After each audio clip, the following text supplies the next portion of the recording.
जय हिंद दोस्तों। आज हम आए हैं नासिक के लगभग 30 किलोमीटर दूर एक ज्योतिर्लिंग। कौन सा है जी? त्र्यंबकेश्वर ज्योतिर्लिंग। आइए हम सब आपको उसके दर्शन कराते हैं।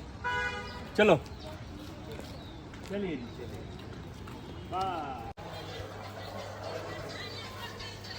नासिक से चलकर हम सुबह लगभग 30 किलोमीटर का सफ़र करके मंदिर पहुंच गए हैं। मंदिर के अंदर का दृश्य है। इस समय हम मंदिर के अंदर हैं। इससे आगे कैमरा नहीं जा पाएगा तो मैं आपको बाद में इसकी कुछ कहानी सुनाऊंगा या मंदिर के दर्शन कराऊंगा। दोस्तों, त्र्यंबकेश्वर एक प्राचीन हिंदू मंदिर है जो भारत में नासिक शहर से 28 किलोमीटर और नासिक रोड से तकरीबन 40 किलोमीटर दूर त्र्यंबकेश्वर तहसील के त्र्यंबक शहर में बना हुआ है। यह मंदिर भगवान शिव के उन 12 ज्योतिर्लिंगों में से एक है जिन्हें भारत में सबसे पवित्र और वास्तविक माना जाता है। त्र्यंबकेश्वर ज्योतिर्लिंग की सबसे अद्भुत और असाधारण बात तो यह है कि इसके 3 मुख यानी सर हैं। एक भगवान ब्रह्मा, एक भगवान विष्णु और एक भगवान रुद्र। इस लिंग के चारों ओर एक रत्न जड़ित मुकुट रखा गया है जिसे त्रिदेव के मुखौटे के रूप में रखा गया है। कहा जाता है कि यह मुकुट पांडवों के समय से यहीं पर है। इस मुकुट में हीरा, पन्ना और कई बेशकीमती रत्न जड़े हुए हैं। रोपड़ नूरपुर बेटी। अच्छा ये रोपड़ दे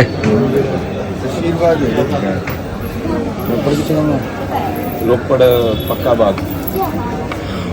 बाबा एक बार बोल दो, कितने साल से ऐसे खड़े आप? 10 साल हो गए। 10 साल। आप पंजाब के? नूरपुर नूर- जटवाड़। केड़ा पिंड नूरपुर बेटी? जटवाड़। अच्छा जटवाड़। 12 साल से यहीं पर ही है। अरे राम। जटवाड़ 12 साल। ज्योतिर्लिंग से जुड़ी हुई पौराणिक कथाओं के बारे में बतलाते हैं कि आखिर भगवान शिव त्र्यंबकेश्वर ज्योतिर्लिंग के रूप में यहाँ उत्पन्न क्यों हुए। पुराणों के अनुसार एक बार महर्षि गौतम और तपोवन में रहने वाले ब्राह्मण की पत्नियां किसी बात पर गौतम ऋषि की पत्नी अहिल्या से नाराज हो जाती हैं। उन सभी पत्नियों ने अपने पति को गौतम ऋषि का अपमान करने के लिए प्रेरित करती हैं। उन ब्राह्मणों ने इसके लिए भगवान गणेश की आराधना की। उनकी आराधना से प्रसन्न होकर गणेश जी ने उनसे वर मांगने को कहा। उन ब्राह्मणों ने कहा, प्रभु किसी प्रकार ऋषि गौतम को इस आश्रम से बाहर निकाल दीजिए। गणेश जी को विवश होकर उनकी बात माननी पड़ी। तब गणेश जी ने एक दुर्बल गाय का रूप धर के ऋषि गौतम के खेत में जाकर फसल खाने लगे। गाय को फसल खाते देख ऋषि गौतम ने हाथ में डंडा लेकर उसे उस गाय को वहां से भगाने लगे। उनके डंडे का स्पर्श होते ही गाय वहीं गिरकर मर गई। उस समय सारे ब्राह्मण एकत्रित होकर गौ हत्यारे कहकर ऋषि गौतम का अपमान करने लगे। ऐसे विषम परिस्थिति को देखकर गौतम ऋषि उन ब्राह्मणों से प्रायश्चित और उद्धार का उपाय पूछा। तब उन्होंने कहा, गौतम तुम अपने पाप को सर्वत्र बताते हुए 3 बार पृथ्वी की परिक्रमा करो, फिर लौटकर यहाँ 1 महीने तक व्रत करो।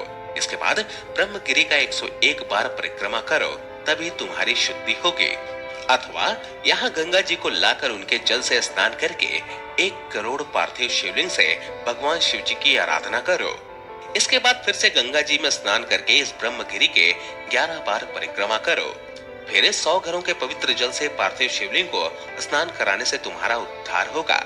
उसके बाद भी गौतम ऋषि ने सारे कार्य पूरे करके पत्नी के साथ पूर्णतः तल्लीन होकर भगवान शिव की आराधना करने लगे।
आज त्र्यंबकेश्वर जी ज्योतिर्लिंग महाराज जी के दर्शन करने के बाद बाहर आने के बाद साथियों समेत कुल्हड़ चाय का आनंद लेते हुए श्रीमान मनोज जी, श्री सुमित जी, श्री विनय जी, हेलो श्री दीपक जी और विनय जी कुछ चाय पीते हुए टेंशन में लग रहे हैं, क्योंकि सुबह सुबह मिठाई की डिमांड आई इनकी तरफ से, लेकिन खाने के बाद भी तब भी परेशान रहेंगे, ऐसे इनका चेहरा बता रहा है।